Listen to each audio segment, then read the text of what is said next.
السلام عليكم ورحمة الله الحمد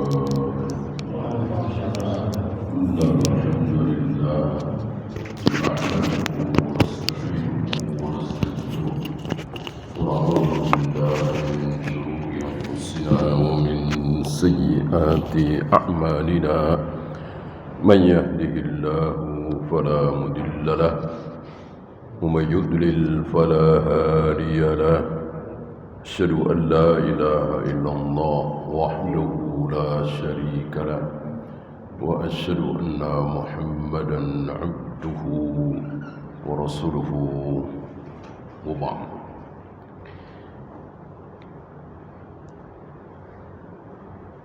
Kita sampai kisah yang sangat-sangat besar, pelajaran di dalamnya, yaitu pada diri Imam Darul Hijrah. Imam siapa? Imam Darul Hijrah? Imam Malik.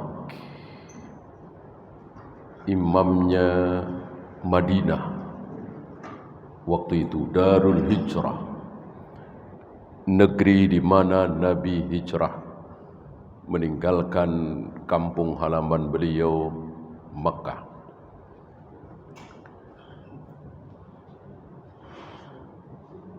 Ini Rasulullah sudah wafat, para sahabat sudah habis. Yang menjadi imam di Madinah, dan ini tidak ada yang mengangkat ya, bukan seperti ketua MUI gitu ya, ada masa jabatannya. Ini tidak. Artinya seluruh kaum muslimin, wabil khusus yang berilmu, sepakat mengatakan bahwa imamnya orang Madinah ya Imam Malik bin Anas. Tapi bukan anaknya Anas bin Malik, ini keliru besar ya. Malik bin Anas itu bukan anaknya Anas bin Malik yang melayani Nabi 10 tahun, bukan. Keliru itu.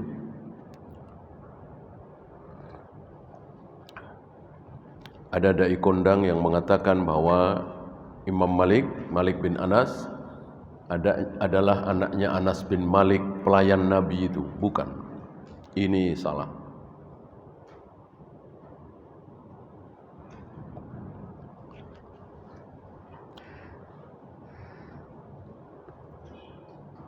Waktu itu Imam Malik sedang memberikan muhadarahnya, pelajarannya di hadapan kaum muslimin di Masjid Nabawi. Waqad su'ila al-Imam Malik rahimahullah an qaulillahi ta'ala ar-Rahmanu 'alal arsy istawa. Beliau ditanya oleh orang yang hadir di situ sehubungan dengan ayat Ar-Rahmanu 'alal arsy istawa. Ayat ini terkenal, masyhur, diketahui, dihafal dari semenjak Rasulullah, para sahabat, para tabi'in sampai zaman Imam Malik. Tidak berlebihan kalau semua orang Islam pernah dengar ayat itu. Ar-Rahmanu 'alal arsy istawa. Sampai hari ini kan, siapa di antara antum yang belum pernah dengar ayat ini? Saya kira mustahil. Ar-Rahmanu 'alal arsy istawa sama dengan lakum dinukum waliyadin. Adakah di antara seorang muslim yang belum pernah dengar ayat itu? Saya kira mustahil.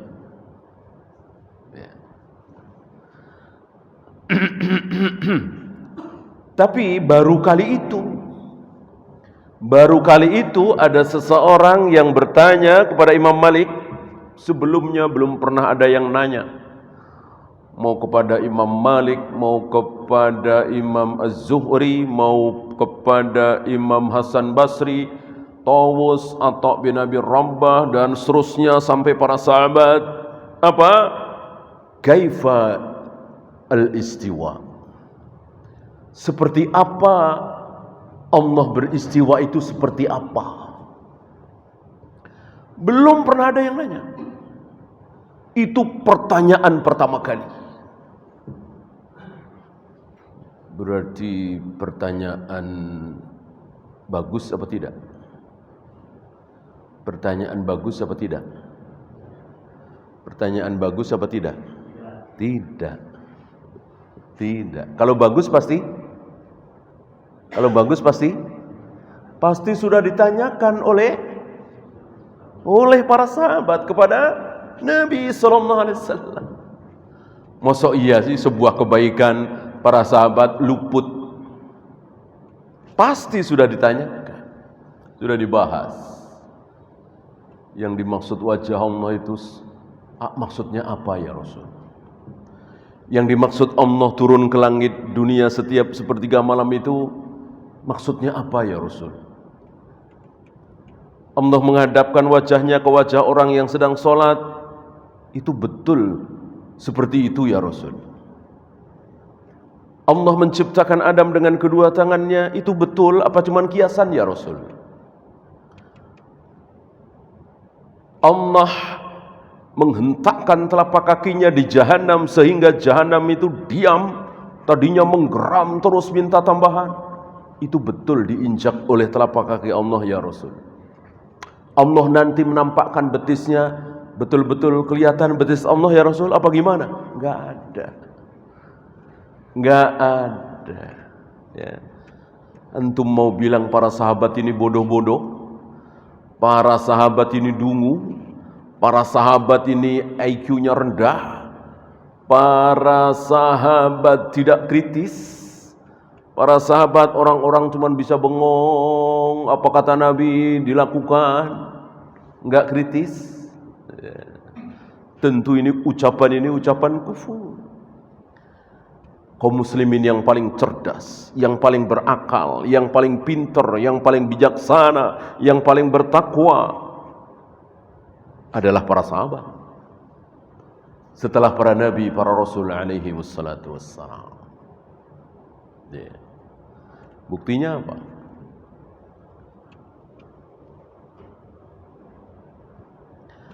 Buktinya kalau bukan tentang Allah, para sahabat nanya.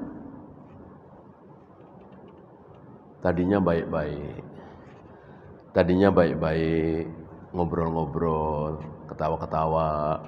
Habis minum itu tuh, minum khamar, langsung bersih tegang, caci maki, bahkan berantem. Para sahabat nanya, yas'alunaka anil khamri wal maisir. Ya Rasul, sebetulnya khamr itu hukumnya apa sih? Gitu. Halal apa haram sih ya Rasul? Tadinya mereka baik-baik, bercanda, akur, rukun. Habis minum khamr, langsung pada berantem, caci maki. Nanya para sahabat. Ya, diabadikan pertanyaan itu oleh Allah dalam ayat Al-Quran, yas'alunaka anil khamri wal maisir, yas'alunaka anil ahillah, yas'alunaka anil mahid, kul huwa adha, yas'alunaka an syahril haram qitalun fih, dan seterusnya. Ada belasan pertanyaan.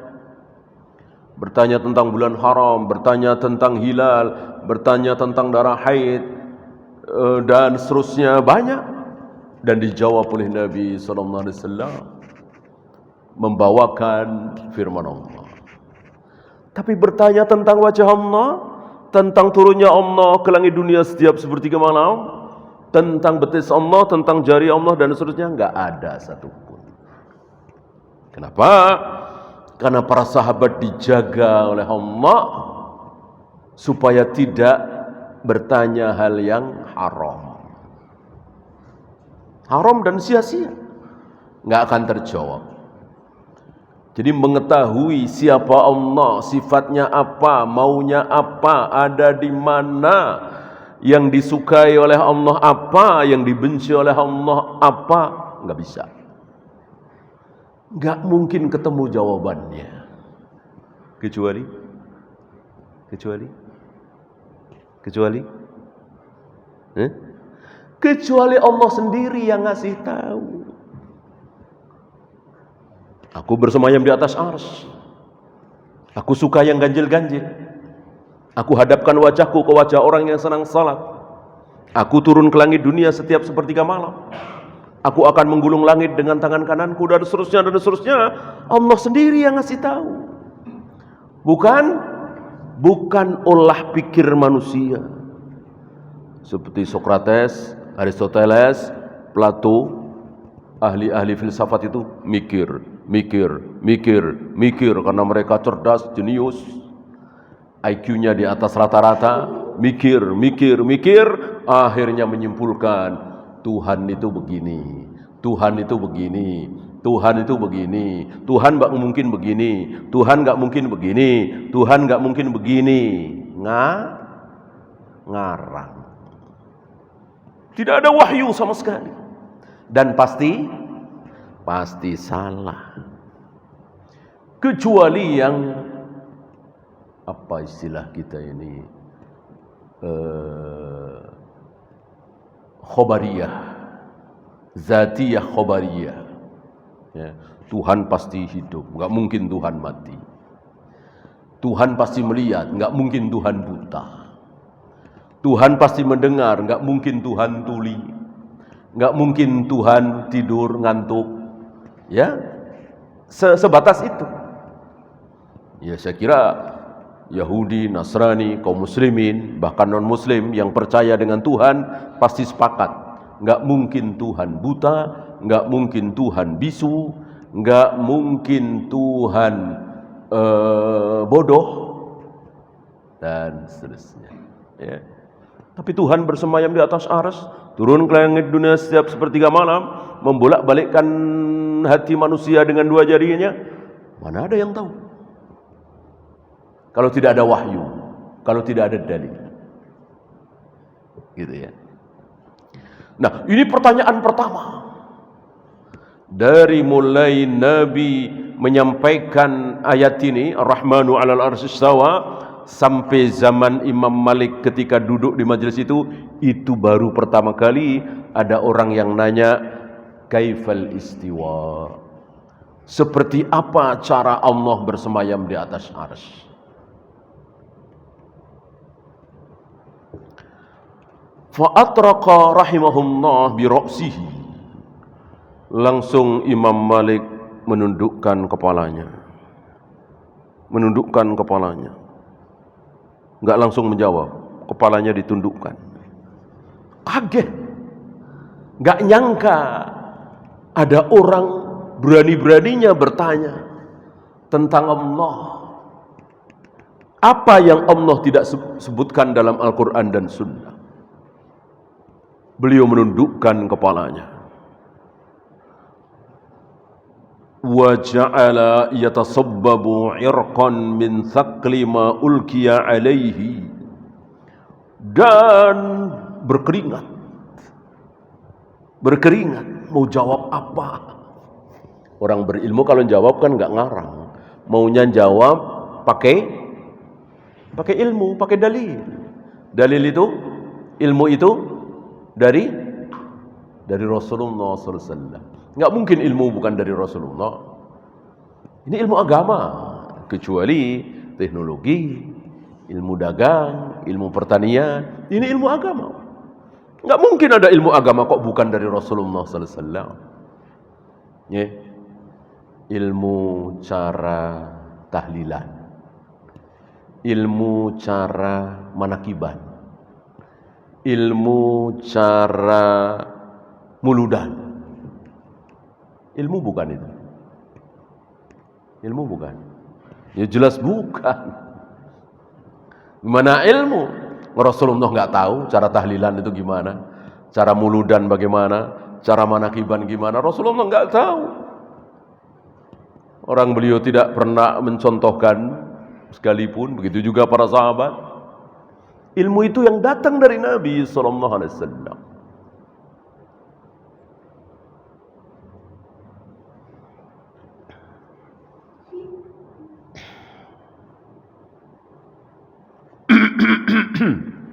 Thumma rafa'a ra'sahu. Setelah sekian lama, entah berapa menit, ya, mungkin 7 menit, mungkin 10 menit, mungkin seperempat jam, ya. Kemudian beliau mengangkat kepala. Yang tadi diam beberapa menit untuk berfikir. Kalimat apa yang paling tepat aku ucapkan? Kalau Rasulullah diam, pasti menunggu wahyu. Beliau tidak mungkin. Wahyu putus saat Rasulullah wafat.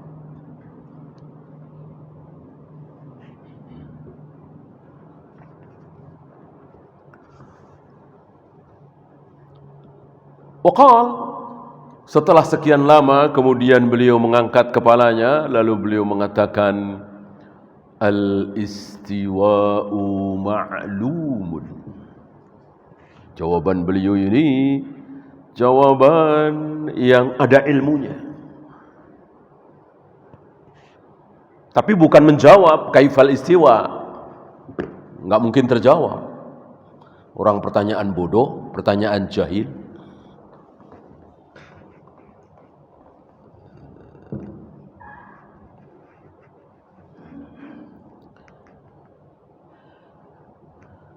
Al-istiwa'u ma'lumun.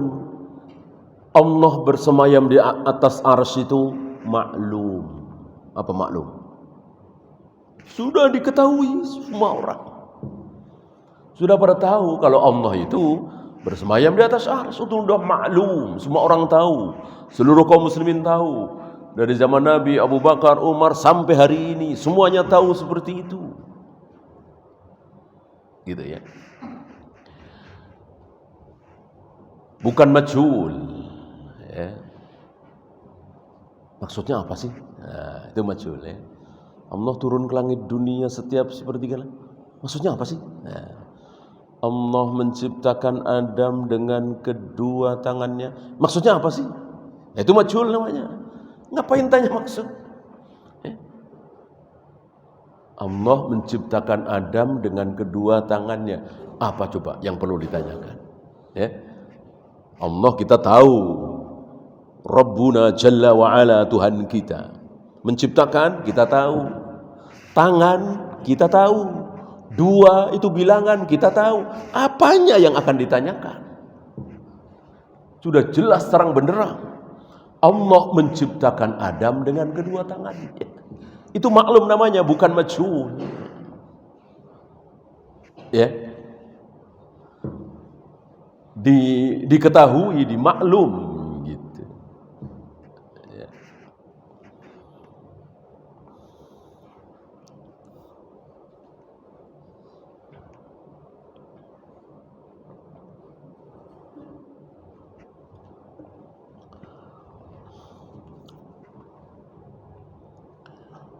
Wal imanu bihi wajibun.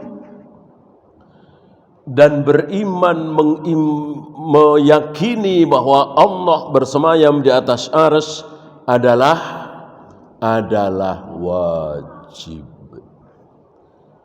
Adalah wajib. Maka orang yang mengatakan Allah tidak bersemayam di atas arsy, dosa besar. Bahkan bisa kufur. Kenapa? Karena wajib, kan? Wajib ya harus kita tunaikan. Maka orang yang meragukan berarti dia dosa besar. Bahkan sekali lagi bisa kufur. Karena hukumnya wajib.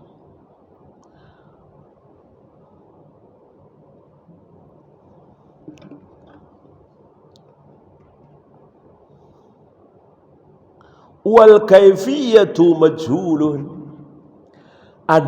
Adapun kaifiyahnya, kaifiyah apa? Kaifiyah apa? Cara Allah bersemayam di atas arsy itu seperti apa? Itu yang majhul. Luar biasa jawaban beliau. Majhul apa? Tidak maklum, gak ada yang tahu. Jangankan kita, para nabi, para rasul, bahkan rasul yang paling mulia Muhammad sallallahu alaihi wasallam tidak tahu. Loh, waktu beliau Mi'raj tidak.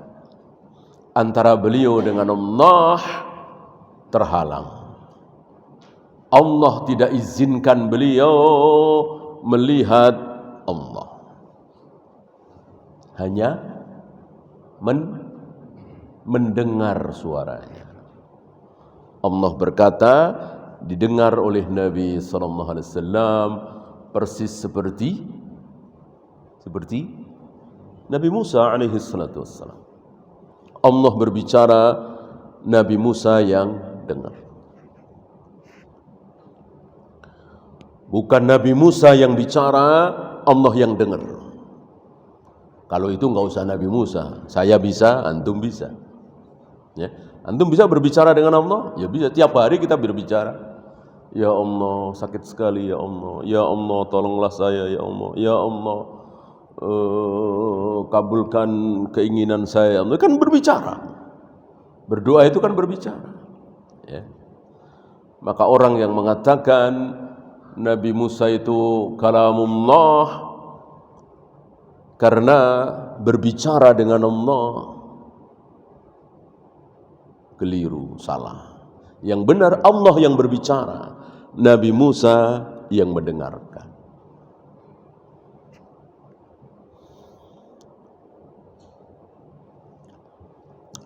Begitu pula Rasulullah sallallahu alaihi wasallam, beliau mendengar suara Allah tapi tidak melihat.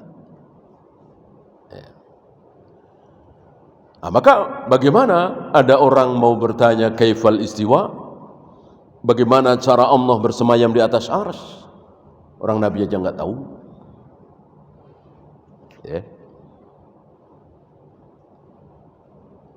Was-su'alu anha bid'atun. Dan bertanya bagaimana Allah bersemayam di atas arsy adalah pertanyaan apa? Pertanyaan bid'ah. Jadi bukan cuma amalan ya, pertanyaan pun ada yang bid'ah. Ya, maka hati-hati, jangan pernah bertanya tentang Allah. Tapi tirukan apa kata Allah tentang dirinya. Aku menciptakan Adam dengan kedua tanganku. Ikuti. Allah punya dua tangan. Dipakai oleh Allah dulu dua-duanya untuk menciptakan Adam. Begitu. Ya. Aku membolak-balikkan hati manusia dengan dua jariku. Oh, Allah punya jari.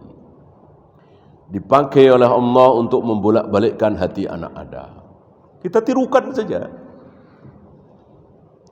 Jangan bertanya.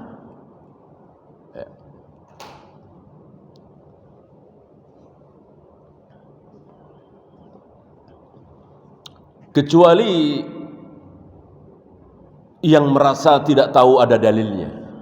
Gitu. Saya enggak tahu, Pak, apakah ada dalilnya, apakah ada sabda Nabi atau ayat Al-Quran yang mengatakan Allah itu dekat dengan kita misalnya. Oh ada ini. Gitu. Jadi dalam rangka minta dalil. Apakah ada dalilnya, ada ayatnya, ada hadisnya bahwa Allah itu malu? Kapan Allah malu? Oh ada nih. Sabda Nabi alaihi salatu wassalam, Allah malu ketika ada orang mengangkat kedua tangannya. Pak, apakah ada dalilnya kalau Allah itu cemburu? Oh ada nih. Gitu. Bukan menanyakan yang sudah jelas, kita enggak akan tahu. Ya, udah jelas kita enggak akan tahu cara Allah turun ke langit dunia seperti apa. Kok ditanyakan? Janganlah.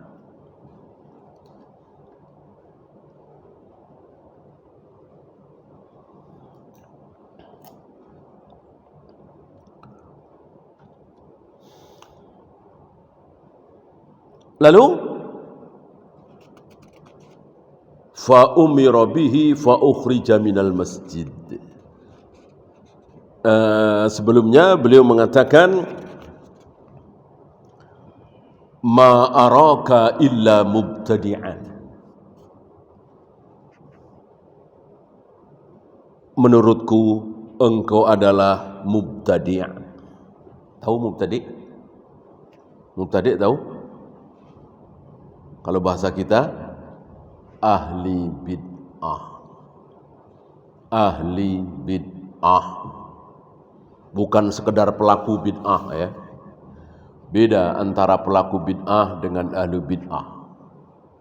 Pelaku bid'ah itu seperti saudara-saudara kita yang usolli, yang nawaitu, yang tahlilan, yang kunut subuh, yang maulidan, rajaban, ikut-ikutan. Nah, itu pelaku bid'ah, bukan ahlul bid'ah. Ahlul bid'ah siapa? Tokoh-tokohnya. Mungkin dia hafal Al-Quran, hafal ribuan hadis mungkin, tahu kaidah fikih, tahu kaidah bahasa Arab, tetapi dan ilmunya itu dipakai untuk membela bid'ah, membela tahlilan, membela muludan, membela zikir berjamaah. Itu ahlul bid'ah. Ilmunya dipakai untuk membela bid'ah. Adapun saudara kita mayoritasnya bukan ahlul bidah, tapi sekedar pelaku. Maka bedakan sikap kita terhadap mereka. Yang kita persempit, yang kita hajar, yang kita tutup telinga kita, jangan sampai dengar ucapan dia, itu ahlul bidah. Adapun pelaku bid'ah, justru kalau bisa kita deketi, kita ajak ngaji, kita selamatkan dari bid'ah supaya tidak masuk neraka. Kalau bid'ah kan neraka, kullu bid'atin dalalah, kullu dalalatin finnar. Semua bid'ah sesat dan semua yang sesat terancam di neraka. Tentu kita kasihan ya. Saudara kita yang muslim, yang salat, yang baik, yang jujur, yang amanah, tapi terancam masuk neraka karena melakukan berbagai macam bid'ah. Kita tolong dia, dakwai. Maka sikap kita jangan kasar, acuh, cuek, ya. Mungkin di antara mereka ada yang Allah berkenan kasih hidayah lewat antum, lewat kita. Perantara saja kita. Intinya bahwa hidayah itu dari Allah. Kan kita nggak tahu. Sama sekali itu rahasia. Maka jangan putus asa ya. Apalagi itu adik kita, apalagi itu keponakan kita, sepupu kita, teman dekat kita. Ya.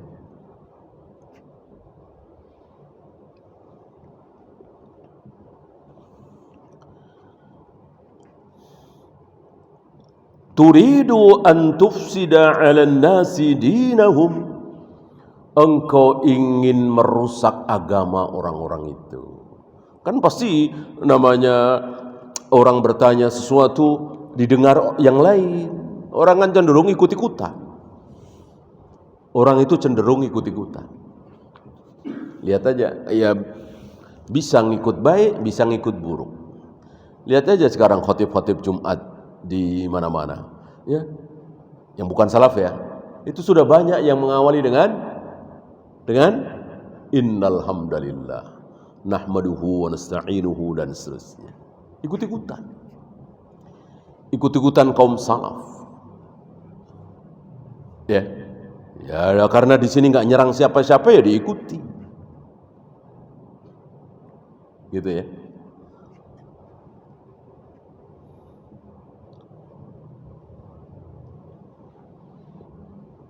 Barakallahu fiik wa fiik barakallah. Banyak yang ikut-ikutan ini. Orang cenderung mengikuti. Maka ketika ada yang pertama kali bertanya tentang ini, cenderung diikuti. Ini mengerikan sekali kalau tidak dibentengi, kalau tidak di stop. Gitu. bahaya.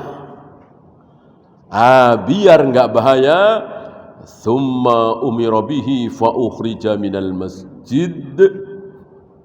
Imam Malik menyuruh orang-orang untuk mengusir orang ini dari masjid. Ini luar biasa beliau. Agar apa? Agar fitnah itu selesai sampai di situ. Agar tidak kemana-mana.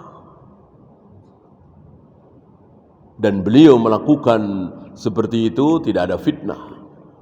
Enggak ada, kok sepertinya Imam Malik apa ya, terlalu emosi ya, kurang bijaksana, kurang sabar, mosok orang nanya salah bukannya dibenerin malah diusir. Enggak ada yang ngomong seperti itu. Enggak ada yang bicara seperti itu. Kenapa? Karena semua yang hadir di situ sikoh dengan Imam Malik. Nah, ketika Imam Malik mengusir orang itu, maka orang itu menjadi kecil. Enggak ada yang ikut-ikutan. Coba kalau diberi tempat oleh Imam Malik, bahaya. Kritis nih, bagus nih pertanyaan ini nih. Berarti mikir nih, bahaya ya. Maka diusir, dikecilkan agar fitnah itu tidak kemana-mana. Bahaya ini, sangat bahaya.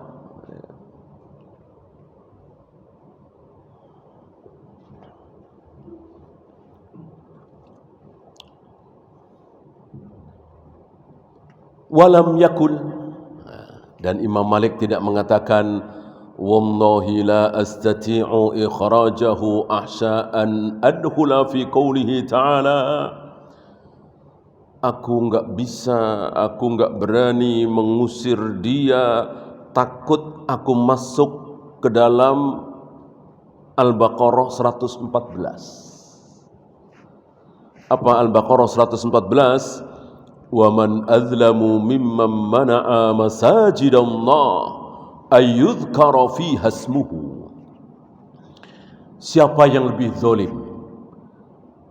dibanding dengan orang-orang yang menghalang-halangi manusia dari masjid Allah, mengusir manusia dari masjid Allah, di mana di dalam masjid itu disebut nama Allah. Kok diusir? Enggak ada yang lebih zalim dari itu. Apakah Imam Malik tahu ayat ini? Tahu pasti. Beliau hafal Al-Quran. Beliau tidak takut masuk ke dalam ayat ini, yaitu mengusir manusia dari masjid. Tidak takut. Kenapa? Li'anni amna'u hadha min dukhulil masjid li'annahu lam yadkhul liyudhkara fihi ismallah. Karena orang ini masuk masjid bukan untuk menyebut asma Allah. Bal dakhala liyufsida ibadallah. Dia masuk masjid justru untuk berbuat kerusakan. Rusak gara-gara dia. Kalau dibiarkan rusak, nanti dibahas. Oh ya, gimana ya cara Allah bersemayam? Nanti merembet. Oh ya, gimana caranya cara Allah turun ke langit dunia? Cara Allah membolak-balikkan hati manusia dengan jarinya gimana? Bukankah hati manusia itu kecil? Bukankah jari Allah tentu luar biasa besarnya? Ya, barangkali langit dan bumi kalah besar dengan jari Allah. Gimana caranya? Jari rusak kan?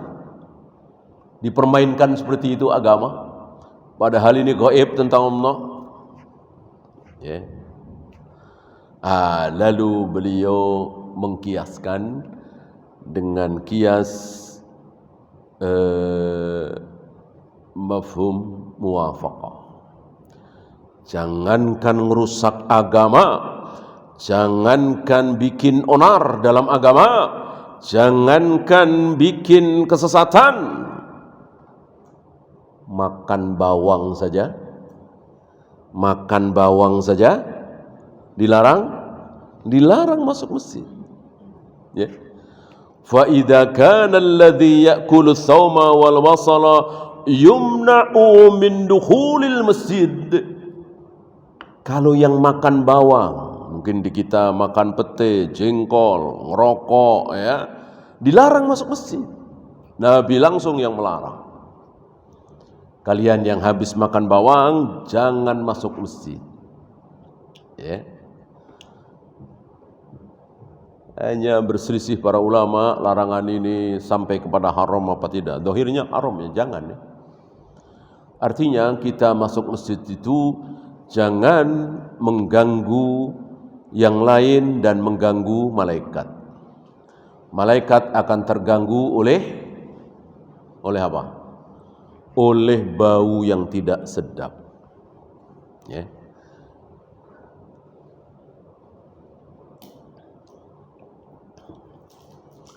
Kan ketika kita habis sholat, kita terus didoakan oleh malaikat. Ya. Allahumma gfir lahu, Allahumma tub alaih, Allahumma gfir lahu, Allahumma tub alaih, Allahumma gfir lahu, Allahumma tub alaih. Ya Allah, ampuni dia, terimalah taubatnya. Ya Allah, ampuni dia, terimalah. Terus kita didoakan sampai kita menyakiti malaikat. Ketika kita menyakiti malaikat, malaikat enggak mau doakan kita lagi. Kapan kita menyakiti malaikat? Kentut, ya. Ketika kita kentut mengeluarkan bau, maka malaikat tidak mendoakan lagi. Ya tentu kentut tidak berdosa, tapi tidak didoakan lagi setelah sholat. Nah, menimbulkan bau yang tidak sedap, jangan masuk masjid. Apalagi ini berbuat keonaran, berbuat kerusakan, merusak agama, maka lebih-lebih lagi betul-betul harus dilarang. Ya. Dan sampai hari ini tidak ada satupun ulama yang menyalahkan Imam Malik. Sampai hari ini. Ya. Kalau jangan ngikutin ada, tapi enggak menyalahkan Imam Maliknya.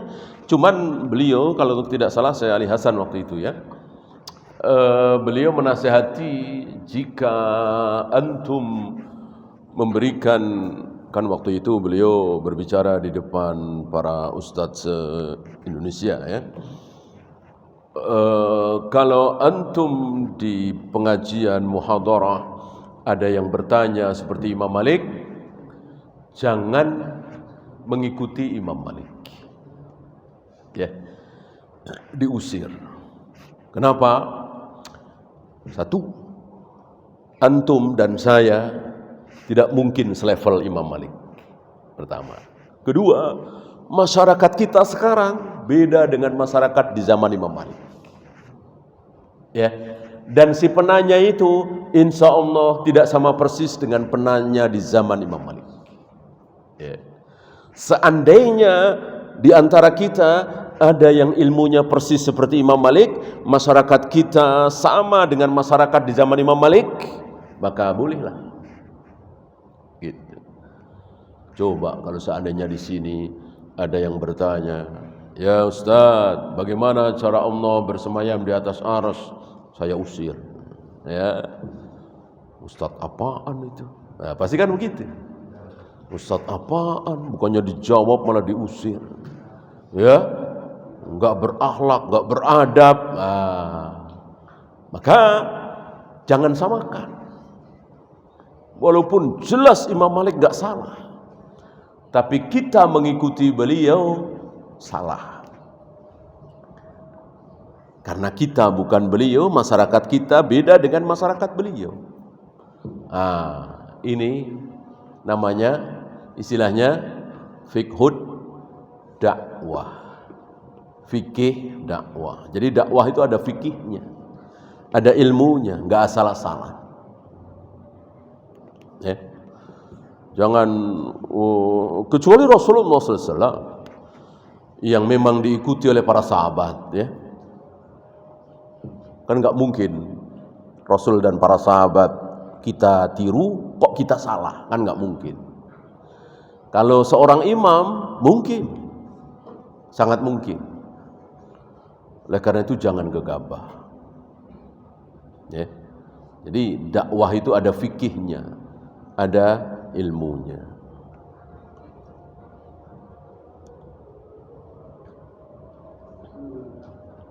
Masuk Isa?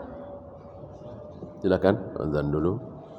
Sallallahu ala Muhammadin sallallahu alaihi wasallam.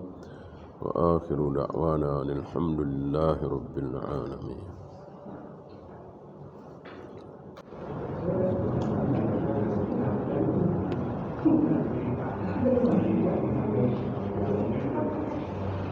Alhamdulillah, salatu wassalamu ala rasulillah, la hawla wa la quwwata illa billah. Ada pertanyaan? Mana yang lebih utama, meminta surga atau minta ampunan? Otomatis ya. Ketika mohon ampun kepada Allah sekaligus minta surga. Memohon surga, bagaimana kita bisa masuk surga kalau Allah tidak mengampuni dosa-dosa kita. Dan Allah itu semakin diminta semakin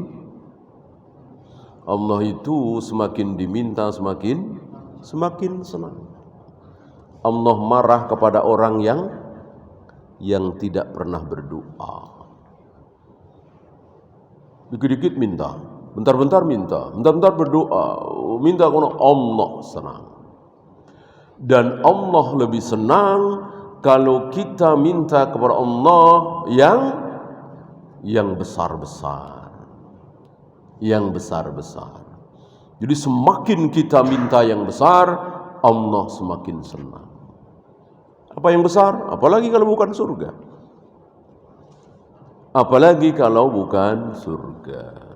Maka Nabi katakan, wa idza sa'alta fas'al jannatal firdaus.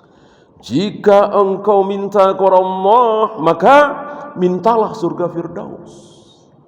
Padahal surganya para nabi, para rasul. Tapi kita minta boleh. Minta kepada Allah tidak perlu tidak perlu tahu diri, gitu ya. Saya ini siapa? Ya, saya baru sholat bener ini belum ada 3 bulan. Ya, baru 3 bulan yang lalu saya berhenti dari khamr, dari judi, dari zina, dari mabuk. Mosok sekarang saya minta surga Firdaus? Betul? Salah. Baru hari ini kita taubat, langsung minta surga Firdaus, bahkan baru masuk Islam, belum bisa sholat, langsung minta surga Firdaus. Boleh apa tidak? Boleh. Dan Allah senang. Allah tidak bakhil. Saat Mi'raj Rasulullah SAW naik ke langit ke atas, apakah itu tidak cukup bukti bagi mereka yang mengatakan Allah tidak di atas? Sudah sangat cukup. Tapi ya itulah hidayah. Itulah hidayatul taufik, bukan hidayatul bayan. Hidayatul taufik itu kebenaran di depan mata. Di depan mata kebenaran. Siapa? Abu Thalib. Kalau Abu Jahal, Abu Lahab taruhlah ya, betul-betul memusuhi. Abu Thalib kan begitu cintanya kepada Nabi SAW. Enggak ada ucapan Nabi yang Abu Thalib enggak percaya. Percaya. Cuman dasar Abu Thalib tidak diberi hidayah oleh Allah sampai mati belum mengucapkan syahadat. Ya jelas kekal di neraka. Walaupun dia percaya begini, dari nada bicaranya, omongannya selama ini menunjukkan Abu Thalib percaya betul dengan Nabi SAW. Orang Abu Thalib pernah mengatakan kepada orang-orang, kalau kalian ingin bahagia nanti setelah mati, ikuti Muhammad keponakanku. Dari kecil aku bersama dia, aku belum pernah melihat, mendengar dia berbohong. Ya. Tapi karena memang enggak dapat hidayah, enggak masuk Islam. Nah, begitu kurang bukti apa? Ini kalau Allah ada di mana-mana, ngapain Allah Mi'raj ke atas, mengetuk langit pertama dibukakan, mengetuk lagi langit kedua, diketuk oleh Jibril. Ditanya, ini siapa? Jibril. Bersama siapa? Muhammad. Apakah dia sudah diutus? Sudah. Bukakan lagi terus. Bertemu dengan Nabi Isa, bertemu dengan Nabi Musa, bertemu dengan Nabi Ibrahim. lalu mengatakan Allah tidak di atas, aneh seaneh-anehnya. Ya.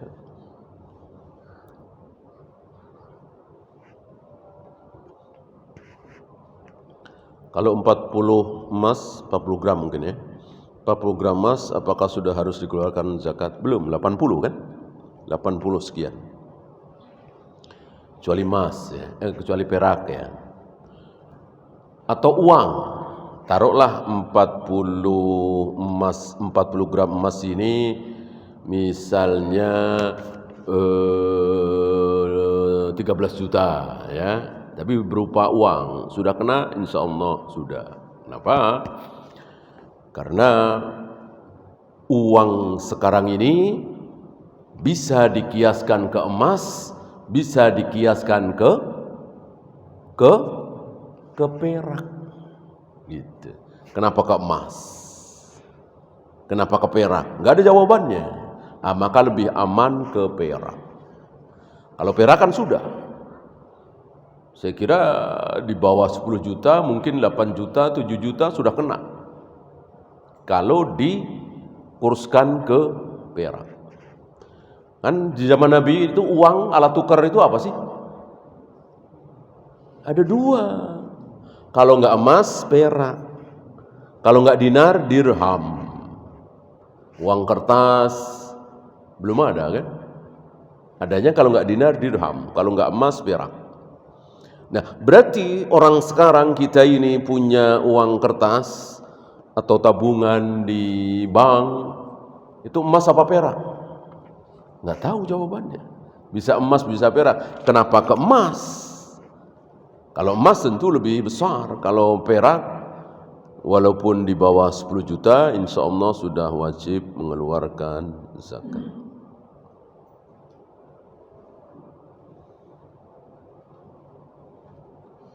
Apakah bersalaman berjabat tangan seperti yang disebutkan dalam hadis termasuk ibadah mahdhah? Iya. Iya. Walaupun dilakukan oleh kaum muslimin, tapi manfaatnya apa coba? Kan 3 itu bukan dan, tapi atau ya. Jadi ada satu saja itu termasuk mahdhah. Salaman ini walaupun orang-orang kafir juga suka bersalaman, tapi 2 sifat ibadah mahdhah ada di situ.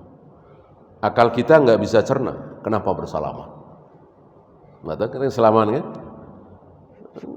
Nggak ada jawaban, kenapa sih mesti salaman? Itu ciri-ciri ibadah mahdhah seperti itu. Kenapa sih jumroh mesti dilempar, hajar aswad mesti dicium? Nggak tahu jawabannya kan? Itu ciri-ciri ibadah mahdhah. Kenapa dilakukan? Nggak tahu jawabannya. Yang kedua, manfaatnya nanti di akhirat. Manfaat di dunia antum habis salaman, apa manfaatnya? Nggak kelihatan kan? Hikmah ada, hikmah jelas. Bolehkah puasa sunnah hari Sabtu atau Ahad? Boleh. Boleh. Justru yang tidak boleh itu hari Jumat sendirian. Hari Jumat sendirian. Jadi kalau terpaksa puasa hari Jumat, harus dibarengi dengan sehari sebelumnya atau sehari setelahnya. Kamis Jumat atau Jumat Sabtu. Jumat doang dilarang oleh Nabi SAW. Ini menunjukkan puasa hari Sabtu boleh. Hari Ahad nggak ada masalah ya.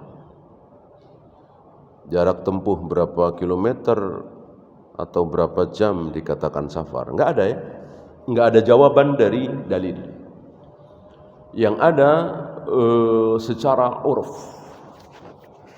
Jadi para imam menyimpulkan bahwa safar itu terjadi ketika keluar kota. Walaupun barangkali sudah 100 km, tapi masih di dalam kota. Mungkin saking besarnya kota ya. Atau kita muter-muter misalnya.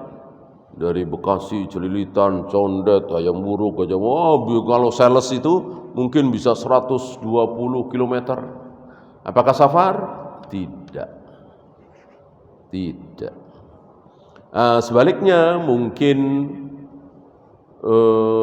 dari Brebes ke Tegal misalnya, ya kan? Atau dari Brebes ke Cirebon, paling berapa itu? Tapi karena memang beda kota kan, bisa dikatakan safar. Sahihkah sabda Nabi yang mengatakan jika kalian berbeda pendapat, ikutilah kelompok mayoritas. Ini betul-betul sesat sekali. Ya, ini betul-betul sesat dan menyesatkan. Dan berbeda dengan, bertentangan dengan hadis Nabi yang sahih. Bahwa di akhir zaman kebenaran itu sedikit apa banyak? Sedikit. Bukan banyak, tapi sedikit. Mengikuti mayoritas. Mayoritas mana coba? Mayoritas dunia kan sulit. Apa mayoritas Indonesia, mayoritas Mesir, mayoritas Saudi, beda-beda. Masuk kebenaran jadi beda-beda. Ya. Ini betul-betul sesat, ucapan itu bukan sabda Nabi sallallahu alaihi wasallam. Ya, habis kita akhiri. Subhanakallahumma bihamdika asyhadu an la ilaha illa anta astaghfiruka wa atubu ilaik. Assalamualaikum warahmatullahi wabarakatuh.